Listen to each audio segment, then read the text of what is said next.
all you are fine? Today we will learn the lesson second chapter from geography, that is inside our earth. To begin with, earth is a dynamic planet. Earth is a planet where the life exists. That means all the living beings survive only on the planet earth.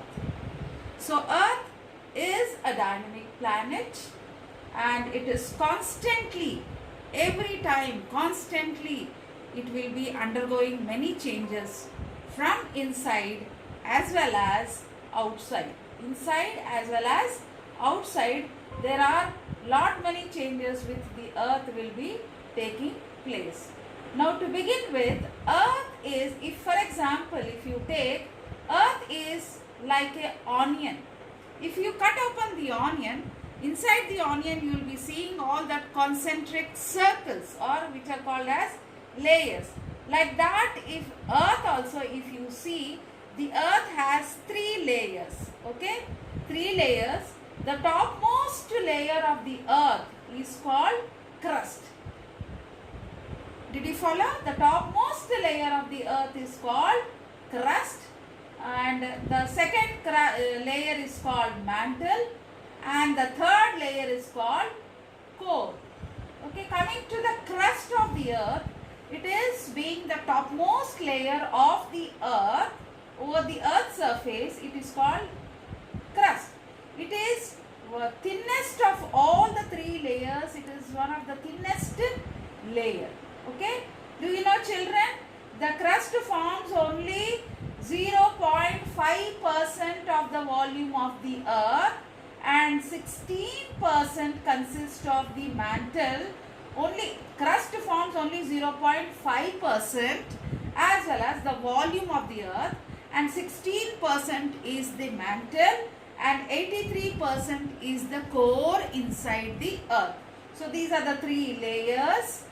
Okay, now here to begin with, again we have the crust part. We have the continental crust as well as the oceanic crust. Now look, this is the picture. This is the continental crust. Is about 35 kilometers on the continental masses and only 5 kilometers on the ocean floor. Ocean floor has only 5 kilometers, whereas continental crust we are having 35 kilometers. The oceanic crust is mainly consist of silica and magnesium. So that is why it is called as sema. That is silica and magnesium. It is, that layer is called as sema, containing sema. That means silica and magnesium. These two are there in the continental crust. Okay, then the second layer, if you come, it is called a mantle. Second layer is mantle, and third layer is the core. Third layer is the core. Coming to the mantle, mantle being the second part.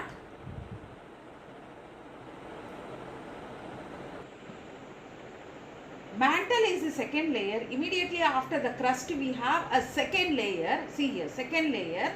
Just beneath the crust is the mantle, and the extension is up to the depth of 2,900 kilometers below the crust. Below the crust we have mantle, where the depth of it is 2,900 kilometers extension. Okay, this is about the second layer. The third layer is the core. Core is, see, the innermost layer. First is the crust, mantle, and the liquid form is the innermost layer is the core. It has a radius of about 3,500 kilometers, and it is mainly, it is made up of nickel and iron. So that is why it is called Nifi.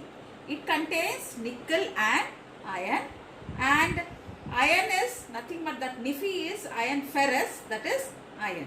Ni is nickel and Fe is ferron, that is iron.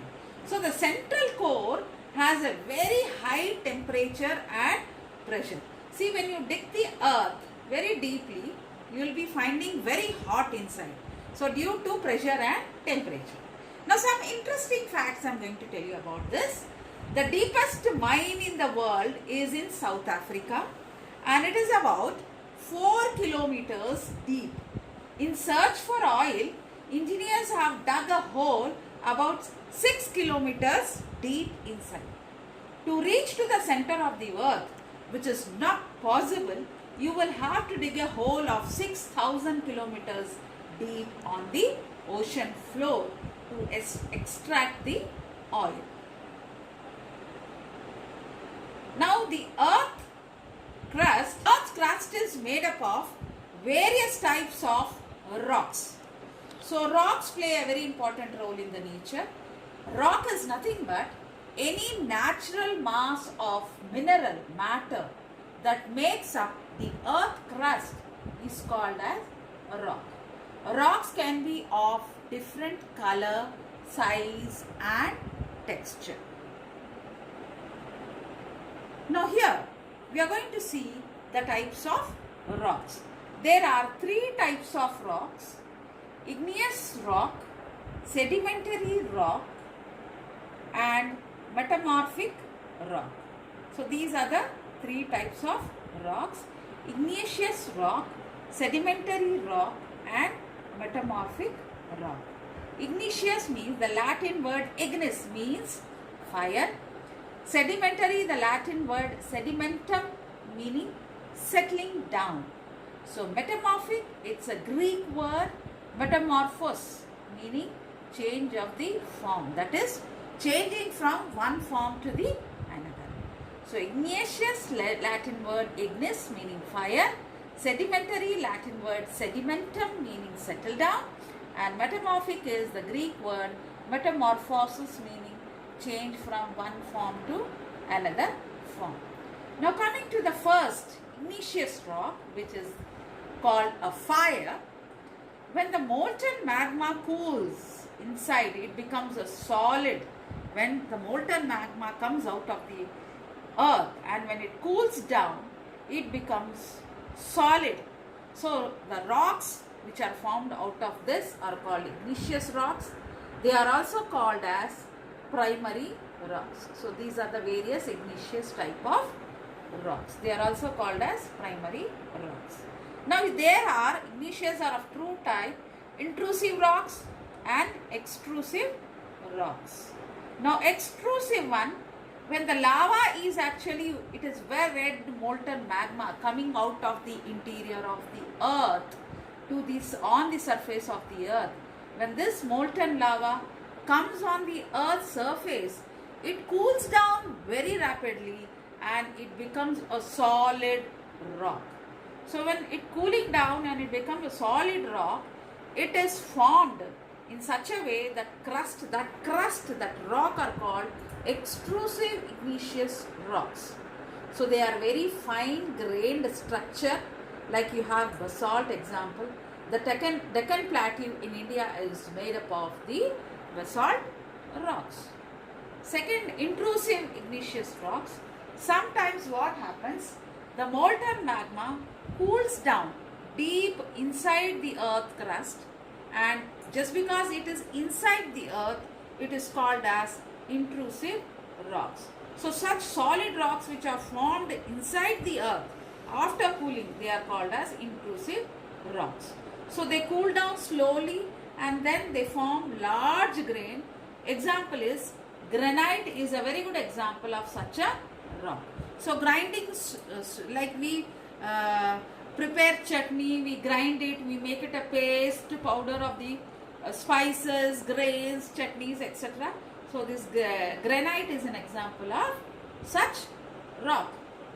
Now here, extrusive igneous rocks cool quickly and they have result of these rocks which fine grained or has a lack of crystal growth. I seeing the picture about the exterior from the lava, that is from the volcanic eruption.